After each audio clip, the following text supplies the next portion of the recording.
भैया ठंड के इस मौसम में मुझे तो कोई घर से बाहर निकाले ना, मेरा बस चले तो मैं घर के अंदर ही बैठी रहूं। जिसको मिलने आना ना आ जाओ। तो ऐसा करते हैं ना, मिलने चलते हैं सिमरन बुद्ध रूप को। जी हाँ, यानी कि उनके साथ एक डे आउट मनाते हैं।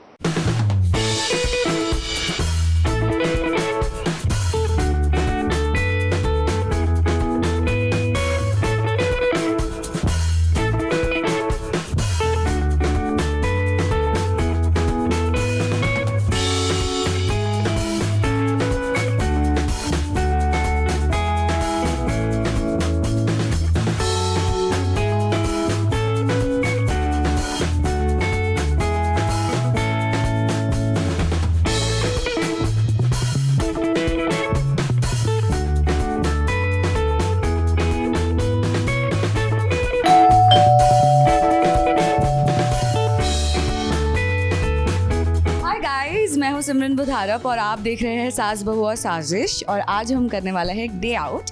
तो सबसे पहले मैं आपको अपना घर दिखाऊंगी।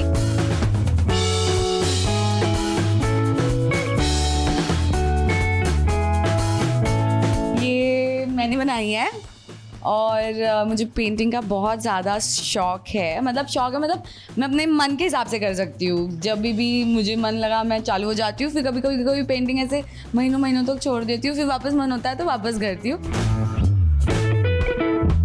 मैंने अपने घर को अगर आप देखोगे तो थोड़ा सा बोहो फील दिया हुआ है और ये मेरा फेवरेट फील है घर का, बोहो।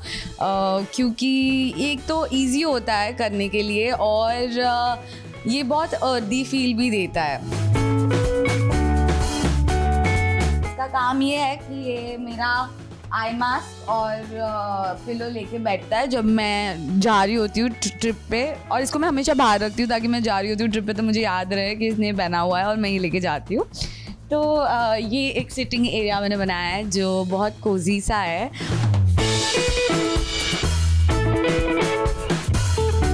मुझे प्लांट्स घर में बहुत ज़्यादा पसंद है। आई मीन वो एक फ्रेश फील देते हैं एंड ग्रीनरी भी लगती है घर के अंदर। सो आई लव प्लांट। ये वर्ल्ड के सबसे ज़्यादा कंफर्टेबल रिक्लाइनर्स है गाइस। ये इतने कंफर्टेबल है मैं आपको क्या बताऊँ। मैं अपने पूरे दिन पूरी रातें इसमें बिता सकती हूँ। तो ये ऐसे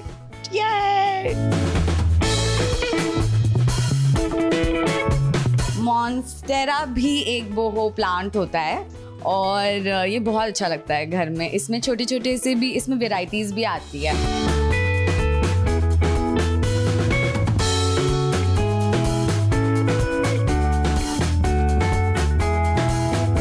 ये है मेरा वाटरफॉल। घर में वाटरफॉल दरवाजे के पास होना कहते हैं बहुत अच्छा होता है। ये जो पानी की बहती आवाज़ है ना शाम को, ये बहुत ज़्यादा सूदिंग लगती है।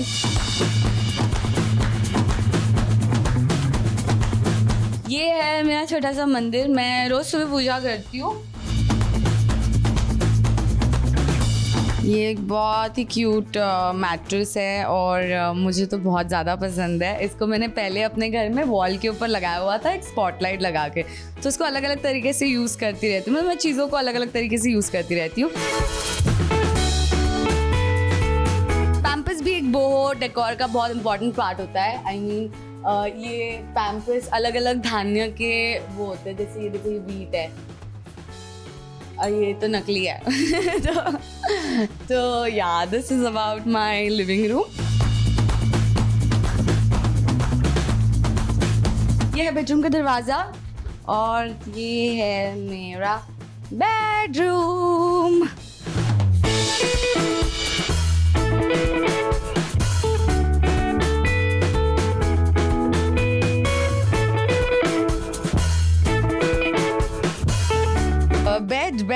बेड। तो ये मेरा बेड है। बिलीव मी गाइस, ये बहुत ज़्यादा कंफर्टेबल बेड है। मतलब ऐसे गिर जाओ और नींद आ जाती है, इतना कंफर्टेबल बेड है। तो अब मैं आपको दिखाती हूँ मेरा वार्डरोब एंड मतलब देखा हुआ है बाहर से, अब मैं अंदर से दिखाती हूँ।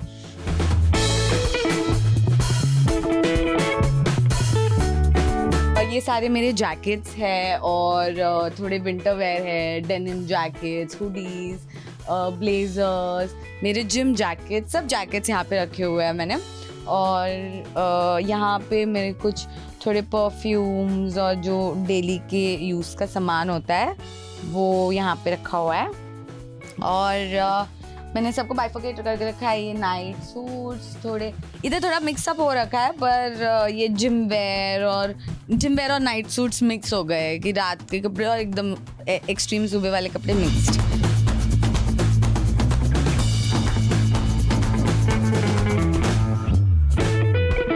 मैंने बताया था ना ऊपर तक चीज़ें भर गई है, थोड़ा सा भी हिला दूंगी तो सब गिर जाएगा। ये मेरे डेनिम्स है, ये शॉर्ट्स है, ये सारी ड्रेसेस, ये सारे टॉप्स और ये थोड़े क्रॉप टॉप्स और नीचे थोड़ा ये सारे पार्टी कपड़े, ये थोड़े बाहर के कपड़े, स्कर्ट्स, कॉर्ड सेट, सब मैंने चीज़ें और ओकेशन के हिसाब से डाल के रखी हुई है कपड़े। थोड़े नीचे वाले थोड़े से मैसी हो रखे हैं। कल पार्टी गई थी ना तो पार्टी के कपड़े निकाले थे मैंने, तो जाते वक्त फटाफट थोड़ा सा ठूस के गई थी, बट मैं कर लूँगी ठीक, मैं ठीक कर देती हूँ। एंड ये मेरी कैप्स है, मुझे कैप्स का भी बहुत शौक है।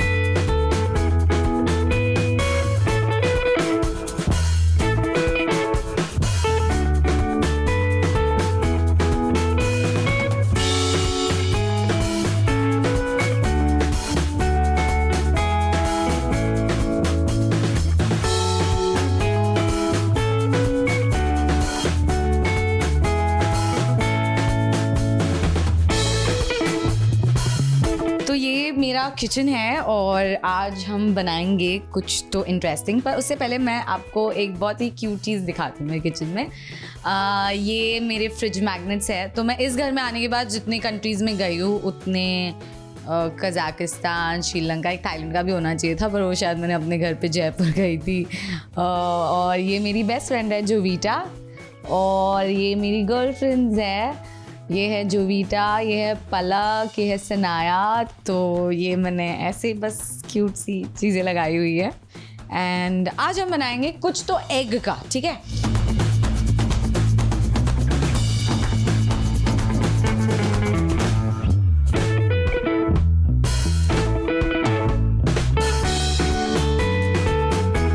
एग सैंडविच रेडी है। इसमें मुझे नहीं पसंद टमेटोज़, तो मैंने टमेटोज़ नहीं डाले, पर जैसे मैंने कहा आप डाल सकते हो। सेलेरी भी बहुत अच्छी लगती है, तो आप एक ट्राई करना। ये थोड़ा सा इंग्लिश ब्रेकफास्ट टाइप हो जाता है।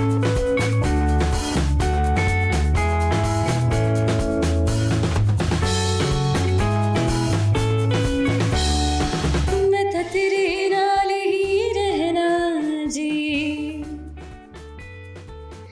हर गम संग तेरे सेना जी, जो जग से कहा ना जाए वो मुझको बस तुझसे कहना जी। सोना सोना इतना भी कैसे तू सोना, तेरे इश्क में जो भी होना मैनू जो भी होना। तो अभी के लिए बस इतना ही। आप देखते रहिए सास बहू और साजिश, और मैं भी जा रही हूँ खाने के लिए क्योंकि बहुत टेस्टी है। I love you all. हाँ, मेरे सारे फैंस को बहुत बहुत बहुत बहुत थैंक यू कि आप लोगों ने मुझे रिश्ता के लिए इतना सारा प्यार दिया। और अभी मैं आपसे एक्सपेक्ट कर रही हूँ, हक से एक्सपेक्ट कर रही हूँ कि आप मुझे खुशी के लिए भी उतना ही प्यार दोगे। तो देखते रहिए कुमकुम भाग्य। Thank you.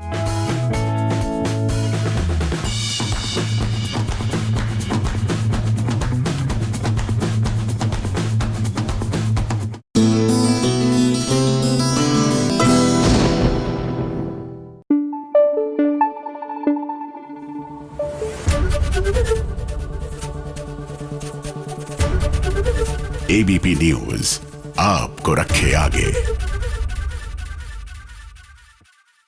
आगे बढ़ते हैं, लेकिन हमारी ये स्पेशल रिपोर्ट के बाद।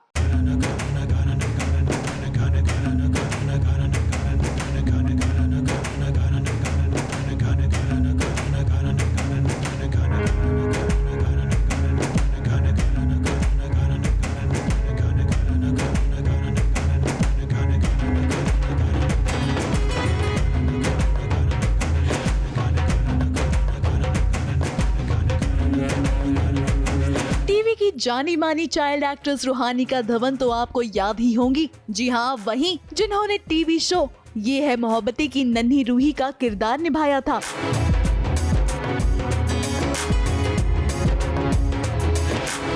घर घर में रूहानिका ने रूही बनकर अपनी पहचान बनाई थी। आज चलिए एक बार फिर उसी रूही से आपको मिलवाते हैं, जहां वो पूरी तरह से हैं तैयार सभी को एक बार फिर अपनी परफॉर्मेंस से एंटरटेन करने के लिए।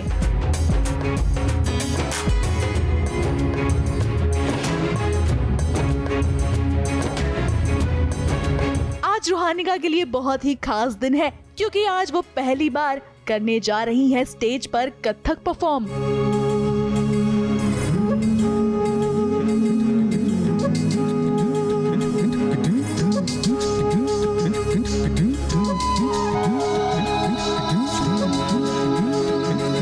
मैं कथक तो हालांकि करती हूँ, पर ये मेरा फर्स्ट परफॉर्मेंस था स्टेज पर फॉर कथक। एक्चुअली मेरा बहुत ऑन एंड ऑफ हुआ है, पढ़ाई की वजह से, शूट्स की वजह से कभी कभार। तो मैंने आई थिंक 2nd या 3rd ग्रेड में पहली बार शुरू किया था, 2nd ग्रेड में। उसके बाद मेरी टीचर की शादी हो गई, तो मैं उनसे नहीं सीख पाई। फिर उसके बाद मैंने राजेंद्र गुरुजी से सीखा, और अब क्योंकि राजेंद्र गुरुजी का क्लास बहुत दूर था घर से, तो मैं नरेंद्र गुरुजी से सीख रही हूँ। इस खास मौके पर पॉपुलर कोरियोग्राफर गीता कपूर भी पहुंची थी। उन्होंने भी सभी को किया मोटिवेट। वैसे आज रूहानिका आत्मनिर्भर है। इतनी छोटी सी उम्र में उन्होंने इतना बड़ा मुकाम जो हासिल किया है, तभी तो आज उनके पास खुद का घर भी है। और इस बात की खुशी उन्होंने हमसे शेयर की और बताया कि कैसे इसके लिए उनके फैमिली ने उनको सपोर्ट किया। मेरे फ्रेंड्स का रिएक्शन इतना कुछ खास नहीं था, क्योंकि मैंने इतना उस पर एम्फसाइज ही नहीं किया, ना बात की उसकी। पर मेरे फैमिली मेम्बर्स मेरे सपोर्ट सिस्टम रहे हैं। मेरे मॉम डैड, मुझे आई थिंक वो मेरे लिए सबसे ज़्यादा खुश थे। आई थिंक बहुत प्राउड फील होता है, very different from my lot, क्योंकि और मुझे इतनी खुशी होती है कि ये मेरा खुद का घर है। एंड ये बस शुरुआत है, इसके बाद तो बहुत सारे आने हैं। रूहानिका फिलहाल अपनी पढ़ाई पूरी करना चाहती हैं, लेकिन उन्हें एक्टिंग से भी बहुत प्यार है, इसलिए वो दोबारा एक्टिंग की दुनिया में कदम रखेंगी, लेकिन अपनी पढ़ाई को पूरा करने के बाद। लेकिन इस दौरान वो हर एक चीज को परफेक्शन के साथ सीखना चाहती हैं। आगे बहुत कुछ प्लान्ड है। आई थिंक बहुत लंबी जर्नी है आगे, और बहुत मेहनत करना है। डिफ़िकल्ट तो होता है, मैंने भी स्ट्रगल किया है कथक सीखने में। ऐसे ही नहीं आ गया है, प्रैक्टिस लगा है, क्लासेस लगी हैं, और गुरुजी का हेल्प और गाइडेंस सबसे ज़्यादा की रोल प्ले करता है। तो सिर्फ उसकी वजह से मैं अभी इतनी अच्छी डांसर बन पाई हूँ। उम्मीद करते हैं कि आप जल्दी वापस आएंगी रूहानिका, और आपकी अदाकारी एक बार फिर सभी के दिलों पर राज करेगी। मुंबई से सोनू शुक्ला के साथ एबीपी न्यूज रिपोर्ट।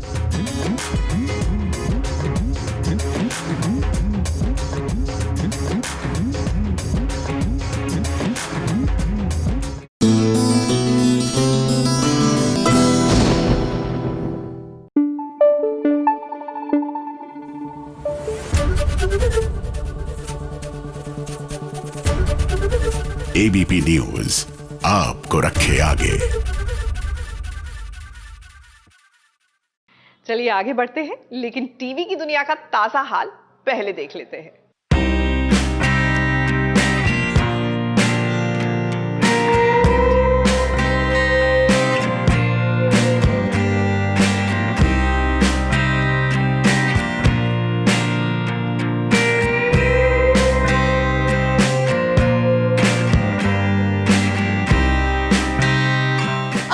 डोरी को तो नानी ने पैसे दिए थे ताकि वो कुछ जरूरी सामान को घर ले आ पाए खरीद कर, लेकिन ये क्या हो गया डोरी के साथ।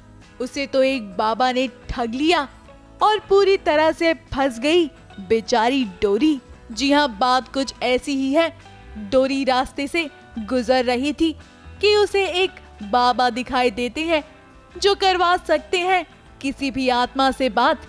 अब भोली भाली डोरी को लगता है कि वो अपने बाबा से बात कर पाएगी, क्योंकि उसे उनकी याद जो आ रही है और उसके बाबा उससे बहुत दूर चले गए हैं, और क्या पता वो इसी वजह से उससे मिल पाए, उससे बात कर पाए। सच? तो आप मेरे पापा से मुझे बात करवा दोगे ना? मुझे जानना है उन्होंने अपना वादा क्यों तोड़ा। अब बाबा ने तो डोरी से 100 रुपए की डिमांड कर दी। उन्हें लगा था एक बच्ची के पास कहाँ 100 रुपए होंगे, लेकिन इस बच्ची के पास तो 100 रुपए से ज्यादा पैसे हैं। अब जब डोरी अपनी पोटली में से पैसे निकालती है तो बाबा की नीयत खराब हो जाती है, क्योंकि उन्हें लगता है कि एक बच्ची के पास इतने पैसे कैसे हो सकते हैं। और जब उस बाबा ने इतने पैसों को देखा तो वो बस इस फिराक में था कि कैसे वो एक बच्ची के हाथों से पैसों को चुरा कर भाग जाए। अब इस बाबा ने ये तो नहीं सोचा था कि ये बच्ची ऐसे पीछा करेगी कि उनके नाक में दम हो जाएगा। अब भागते भागती डोरी को इस बात का अंदाजा नहीं था कि उसने खुद ही मुसीबत को बुला लिया है, क्योंकि वो तो सिर्फ अनजान है, लेकिन उसके सामने एक बहुत ही खतरनाक इलेक्ट्रिक वायर है जिसे अगर उसने छू लिया तो उसकी जान भी जा सकती है। अब ढोंगी बाबा पीछे से आकर डोरी को गिराकर भागना चाहता है ताकि वो पैसों को लेकर फरार हो जाए। वो अपने मकसद में कामयाब भी होता है, लेकिन कहानी में ट्विस्ट ना आए ऐसा तो हो ही नहीं सकता। कुछ ऐसा होगा कि डोरी बच जाएगी, उसे इलेक्ट्रिक शॉक भी नहीं लगेगा। लेकिन कैसे, जरा आप सुनिए डोरी की ही जुबानी। क्योंकि मेरे हाथ में ब्रेसलेट है और कैलाशी देवी को वो चाहिए, इसलिए वो मुझे बचा रही हैं। तो ये लेकर वो मेरे हाथ से भाग जाएंगे, क्योंकि ये इन्हें चाहिए, क्योंकि ये मेरे बाबा की आखिरी निशानी है और उन्हें पुलिस ले जाएगी। अब कैलाशी देवी तो बड़ी शातिर है, वो तो बस सबूतों को मिटाना चाहती है ताकि उन पर कोई भी शक ना करे और पुलिस उनसे कोई इन्वेस्टिगेशन ना करे। फिलहाल तो वो बाल बाल बच गई हैं, लेकिन वो कहते हैं ना कि झूठ ज्यादा दिन छुपाए नहीं छुपता। फिलहाल तो डोरी को लग रहा है कि कैसे कैलाशी देवी ने उसे संभाल लिया, लेकिन आगे क्या होता है कहानी में और कैसे डोरी को पता चलेगा सच, ये तो देखना वाकई में इंटरेस्टिंग होगा। मुंबई से प्रिया धवड़े के साथ एबीपी न्यूज रिपोर्ट।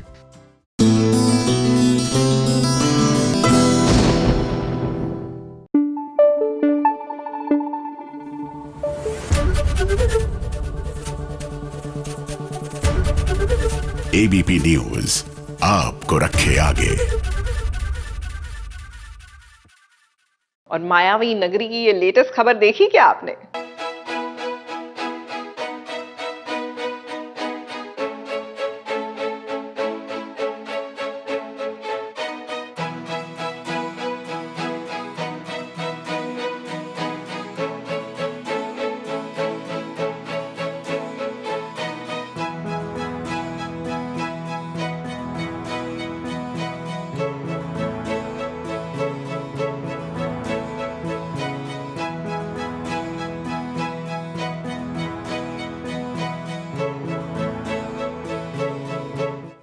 विराट के लिए आखिर देखिए वो दिन आ ही गया है जब उसकी प्यारी बहना निमृत लाल जोड़ा पहनकर सज धज कर दुल्हन बनकर तैयार हो गई है। वही निमृत जिसकी शादी में इतने उतार चढ़ाव हो रहे हैं और ये उतार चढ़ाव ना शादी तक होते ही रहेंगे, क्योंकि अमृता ने तो परिवार वालों को पहले ही बता दिया था कि राकेश बिल्कुल भी अच्छा लड़का नहीं है। इसके बावजूद ये सब शादी करने को तैयार हो गए हैं।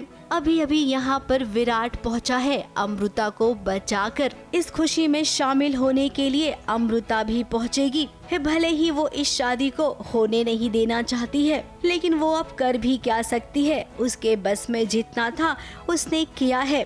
अब इतने ही दिनों में जब जब विराट अमृता से मिलता है उसे भी कुछ मैजिक सा लगता है, इसीलिए तो वो अपने परिवार के बीच है। इसके बावजूद वो अमृता को मिस कर रहा है।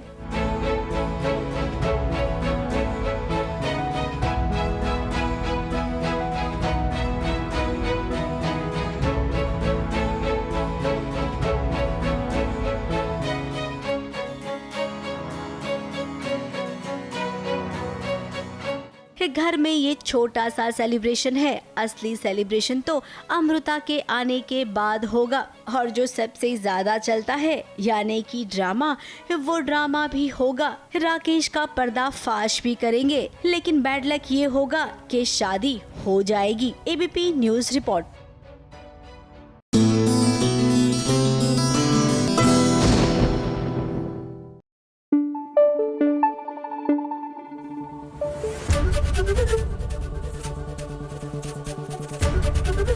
एबीपी न्यूज आपको रखे आगे।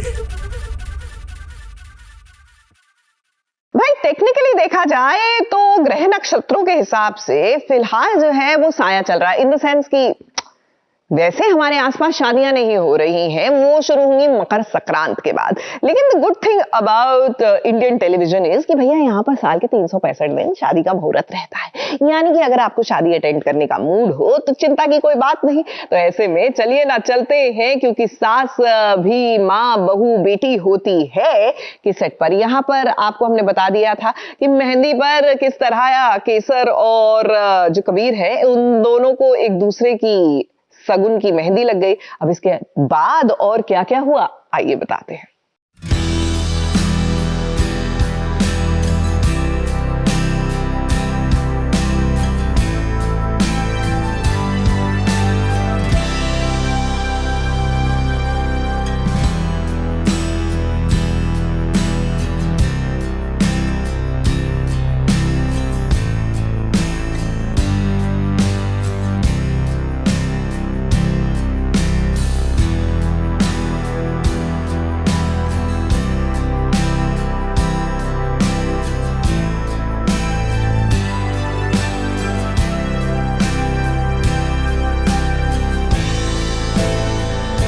शादी किसी और से और मेहंदी किसी और के नाम की।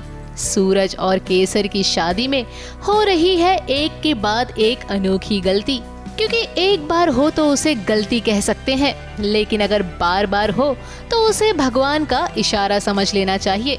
कबीर और केसर के साथ बार बार जो हो रहा है वो किस्मत कनेक्शन है, ये बात भला केसर को कोई कैसे समझाए।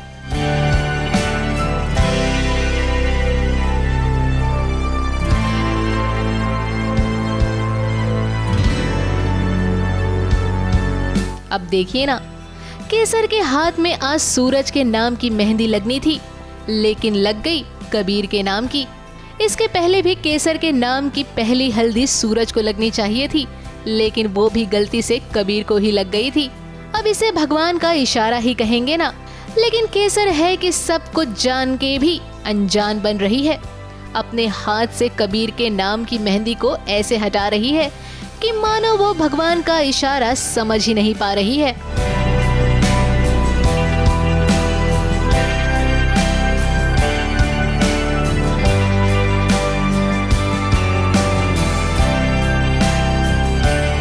पता नहीं, हम तो उसे एज एन एक्सीडेंट ट्रीट कर रहे हैं कि ठीक है, हो गया, गलती से लग गई, अब जान दो बात को।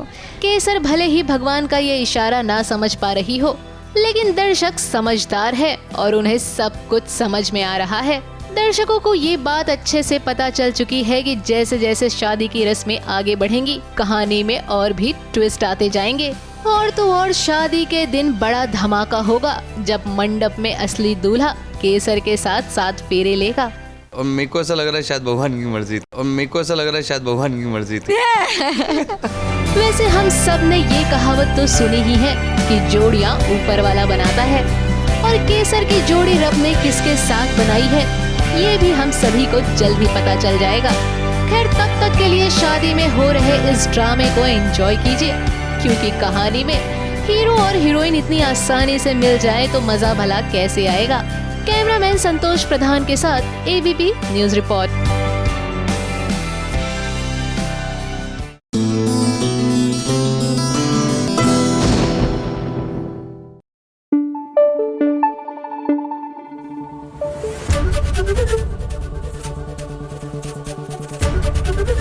एबीपी न्यूज आपको रखे आगे। देखिए, आप टीवी किसके लिए देखते हैं?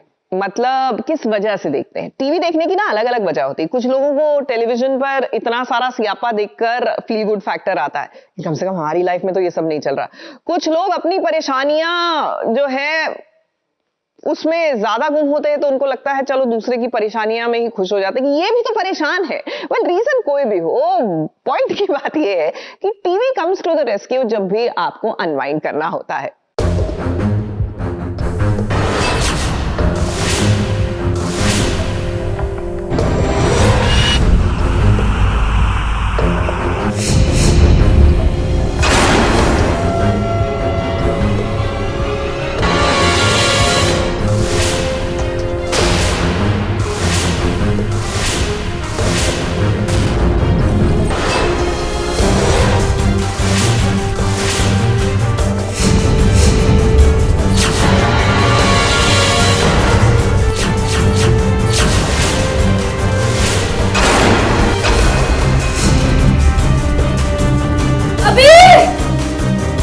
अबीर की बाहों में नीरजा को सुकून मिलता है, राहत मिलती है, लेकिन इस सुकून और राहत पर अब किसी सरफिरे आशिक की नजर पड़ गई है।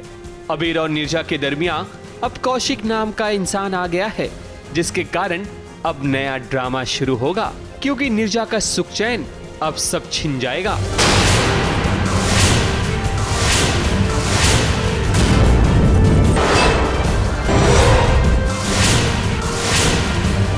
दरअसल ये है कि नीरजा की जिंदगी में एक साइको लवर की एंट्री हो चुकी है, जो नीरजा को किसी भी तरह बस पाना चाहता है। इसलिए तो उसने एक साजिश रची, जहां उसने नीरजा को मिलने के लिए बुलाया, लेकिन वो खुद नहीं मिलना चाहता। दो तरह के आशिक होते हैं, एक सरफिरा होता है और एक साधारण आशिक होता है। तो साधारण आशिक तो आप लोगों ने बहुत देख ली होंगी, कभी कभी ये सरफिरे टाइप के भी देखने चाहिए, मज़ा आता है ऑडियंस को।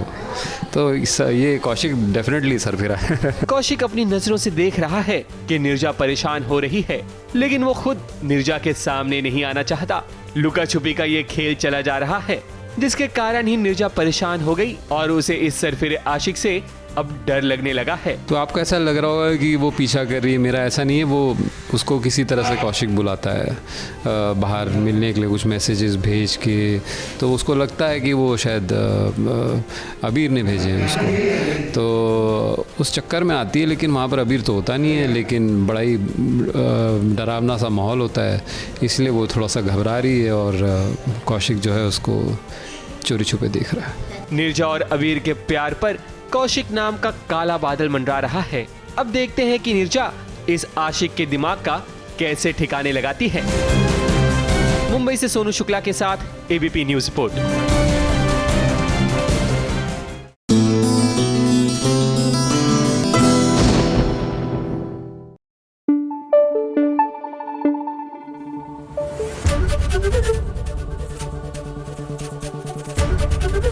एबीपी न्यूज आपको रखे आगे।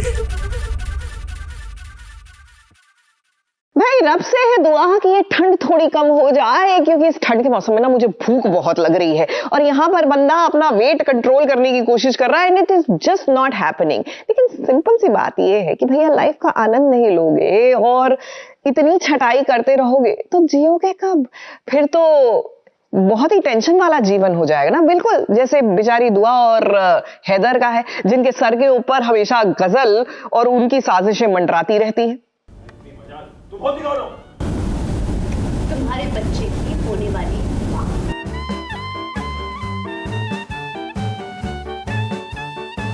तुम्हारे होने वाले बच्चे की माँ, तुम्हारे बच्चे की होने वाली माँ।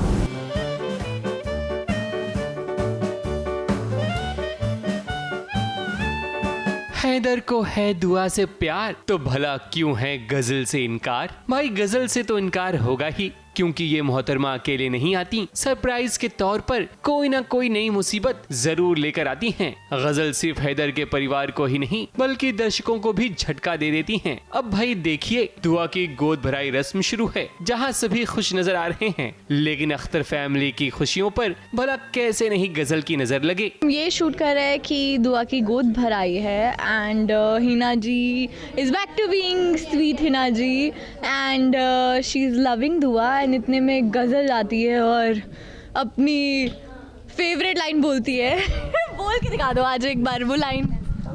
मैं तुम्हारे बच्चे की माँ बनने वाली। तो फिर से गलत हुआ। मैं तुम्हारे होने वाले बच्चे की माँ बनने वाली हूँ। So this is the problem. दुआ और हैदर के साथ साथ सभी को जोर का झटका जोरों से लगा, क्योंकि दुआ की खुशी तो समझ आ रही है कि ये हैदर का बच्चा है, लेकिन गजल का बच्चा कहां से आया ये किसी को कुछ समझ में नहीं आ रहा। तो हम आपको बता दें कि गजल ने हॉस्पिटल जाकर उसने हैदर के सैंपल को यूज किया और IVF के जरिए वो हैदर के बच्चे की माँ बन गई। यानी कि अब हैदर के घर के आंगन में एक नहीं बल्कि दो किलकारियां गूंजने वाली हैं। मुझे ही पता है, हैदर को नहीं पता, क्योंकि मैंने किया अलग अकेले से एज इन हॉस्पिटल में जाके वो सैंपल वैम्पल लेके और IVF के थ्रू। तो इस तकनीक के ज़रिए ये गिफ्ट आया है। मैं क्या ही कहूँ, मैं तो स्पीचलेस ही हो गई हूँ कि ये कैसे हुआ, कब हुआ। फिर रियलाइज़ होता है इसने क्या किया होगा उस दिन हॉस्पिटल में। से लीप लिया है शो ने 7 महीने का, तो दोनों 7 महीने प्रेग्नेंट है। तो यार मतलब शी सरप्राइज, ऊपर से हार्मोन्स का क्या हाल हो रहा होगा सोचो आप। वैसे इस सरप्राइज से हैदर एंड फैमिली को काफी दुख पहुंचा है। वैसे कायनात भी माँ बन चुकी है, जिसके कारण हिना नानी भी बन गई और अब दादी की खुशी भी उनकी झोली में आने वाली है। लेकिन जो सदमा गजल ने दिया है उससे उभर पाना हैदर एंड फैमिली के लिए आसान नहीं होगा। कायनात का बच्चा तो हो गया मेरे, तो मैं नानी बन गई, अब दादी बनने वाली हूँ। लेकिन मुझे तो सिर्फ ये पता था, ये तो सरप्राइज पैकेज है। तो यह गिफ्ट है ये अख्तर खानदान के लिए from Ghazal. This is their last and the best gift that Ghazal could give to Akhtar खानदान। तो अख्तर खानदान के लिए बड़ा धमाका है इसके अंदर। छोटा पैकेट बड़ा धमाका। यस, वो इसके अंदर है। गजल ने एक बार फिर धमाकेदार एंट्री की है, जिससे दुआ और हैदर की जिंदगी में फिर से तूफान आ गया है। और अब देखते हैं कि दुआ और हैदर इस तूफान का सामना यानी कि गजल का सामना कैसे करने वाले हैं। मुंबई से प्रिया धावड़े के साथ ABP न्यूज रिपोर्ट।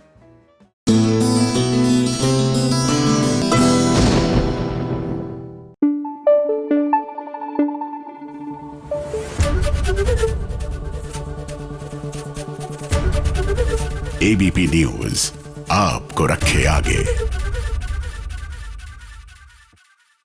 देखिए, टेलीविजन की हमारी बहुएं जो होती हैं वो सर्वगुण संपन्न होती हैं, ये तो आप जानते ही हैं। अब हमारी अबीरा को ही ले लीजिए, आप लोग ऐसे ही अंडर एस्टिमेट करते हैं। एक तो ये लॉ की पढ़ाई तो कर रही हैं, लेकिन अब ये मोटिवेशनल स्पीकर भी बन गई हैं। ये 70 मिनट तुमसे ऊपर वाला भी नीचे। अब जल्दी हॉकी स्टिक ले, वरना मैं पूरी स्पीड सुना दूंगी।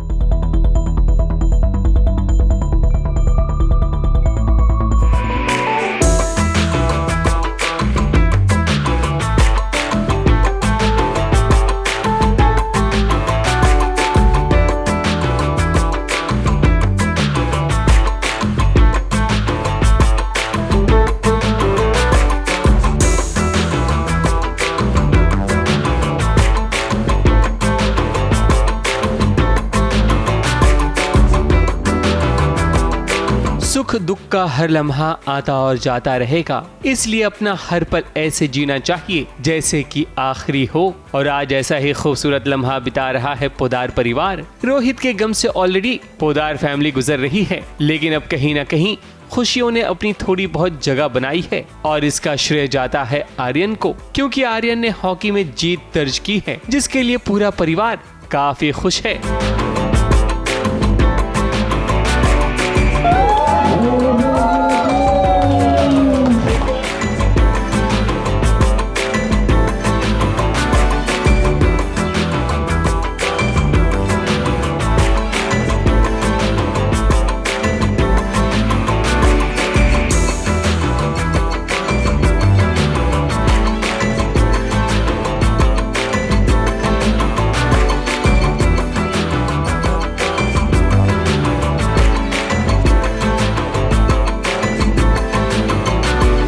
हॉकी सिखाई है और जो मेरे हर मैचेस में मेरे साथ जाते थे, मुझसे ज़्यादा खुश होते थे, वो ही आज हमारे साथ नहीं है। ऑब्वियसली रोहित भैया कभी मेरे को क्रेडिट देता ही नहीं है परिवार, ये ऐसा परिवार है। मैं सोतेला हूँ, लिया मेरे।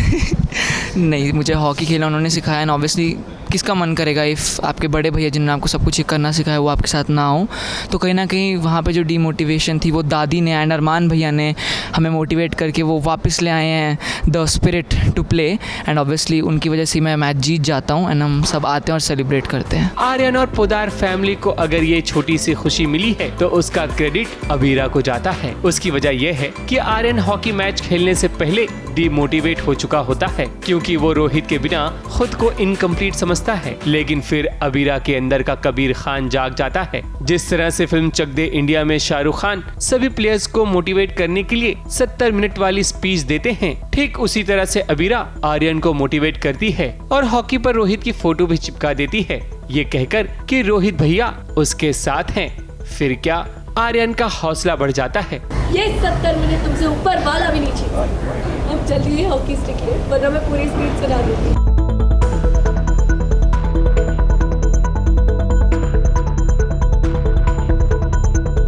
दादी नहीं मान रही हैं कि रोहित पास्ड अवे और रोहित, उनका मानना है कि रोहित वापस आएगा।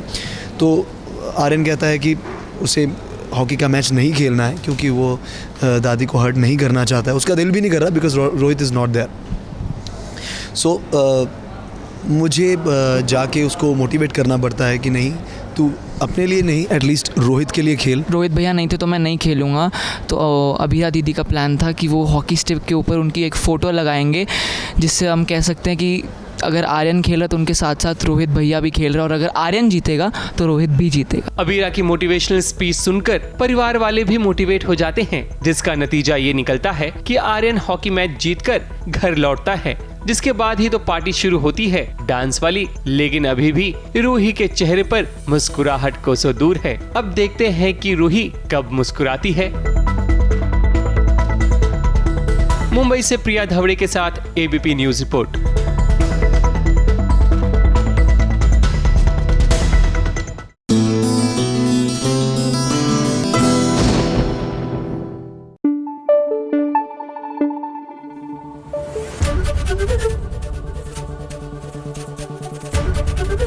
एबीपी न्यूज आपको रखे आगे।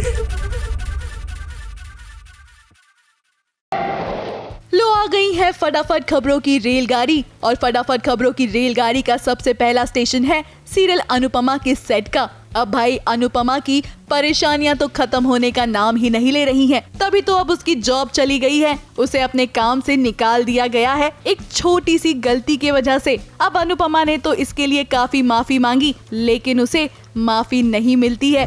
सुबह से बाहर बोर्ड पे लिखा हुआ है कि आज वीकेंड में एक स्पेशल डिश बनेगी। कहाँ है वो dish? Where is the dish? तो वहीं अनुज को भनक लग गई है कि आध्या को पैनिक अटैक आखिर क्यों आया था। उसे कहीं न कहीं फील होने लग गया है कि जोशी बहन कोई और नहीं बल्कि अनुपमा ही है। वो इस बात को कंफर्म करने के लिए होटल जाता है, लेकिन तब तक अनुपमा वहाँ से चली गई होती है।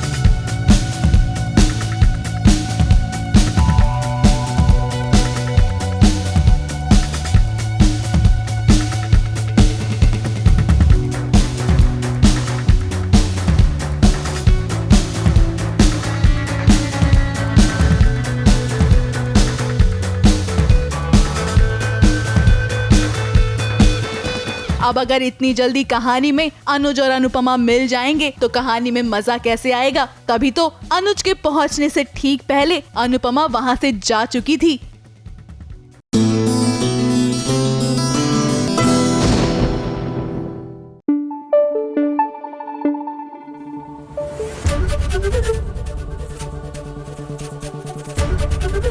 एबीपी न्यूज आपको रखे आगे।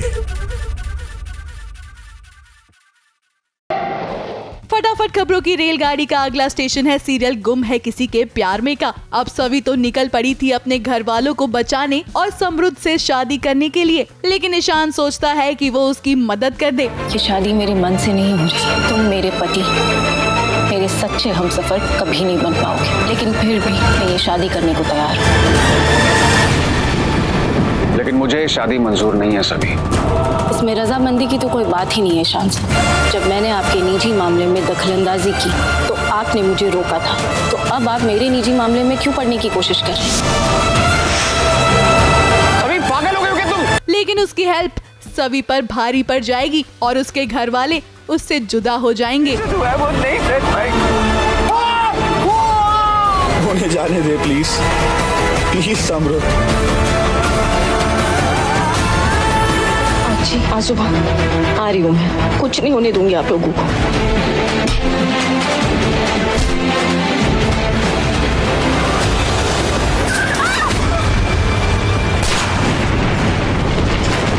वैसे कहानी में आगे ईशान अपनी गिल्ट से बचने के लिए रखेगा सभी का पूरा ख्याल और कर लेगा उससे शादी। वो उसकी हर एक ख्वाहिशों को तो पूरा करेगा, लेकिन उसके मन में कहीं ना कहीं इस बात का डर जरूर होगा कि उसने सभी को उसकी फैमिली से अलग कर दिया है।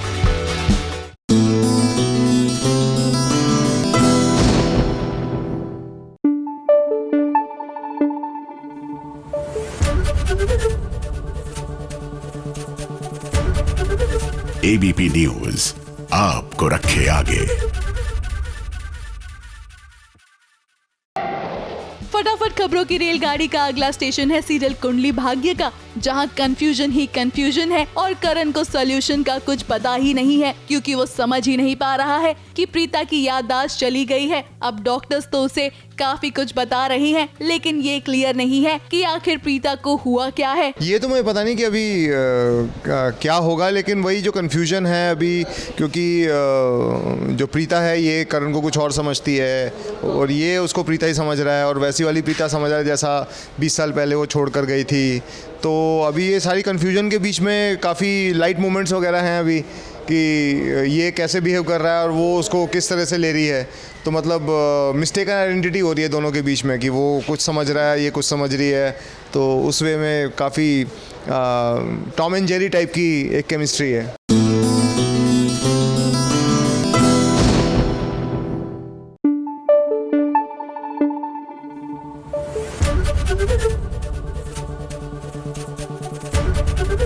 एबीपी न्यूज आपको रखे आगे। फटाफट खबरों की रेलगाड़ी का अगला स्टेशन है सीरियल इमली का। अब इमली की बेचैनी अगस्त्या समझ रहा है, लेकिन वो इमली से हर्ट है, इसलिए वो सिर्फ और सिर्फ इमली से बदला लेना चाहता है। बस इमली को वो तकलीफ पहुंचाना चाहता है, ताकि उसे एहसास हो कि जब किसी को आप हर्ट करते हैं तो कैसा फील होता है। मेरा दिमाग खराब नहीं है कि मैं तुम्हें फिर से अपनी लाइफ का हिस्सा बनाऊं। तो फिर तुम ये सब काहे कर रहे हो? क्योंकि मैं तुम्हें किसी और की दुल्हन बनते देखना चाहता हूँ। तुम यही डिजर्व करती हो। अब इमली सारी बातों को समझ रही है, लेकिन उसका टारगेट सिर्फ ये है कि वो अगस्त्या को बचा ले। लेकिन अगस्त्या का दिल पिघलेगा तब जब वो इमली को विश्वा की दुल्हन बनते देखेगा, और ऐसे ही तो कहानी में ट्विस्ट आएगा, और कहीं ऐसा ना हो इमली का दूल्हा अगस्त्या ही दोबारा बने। ABP news report.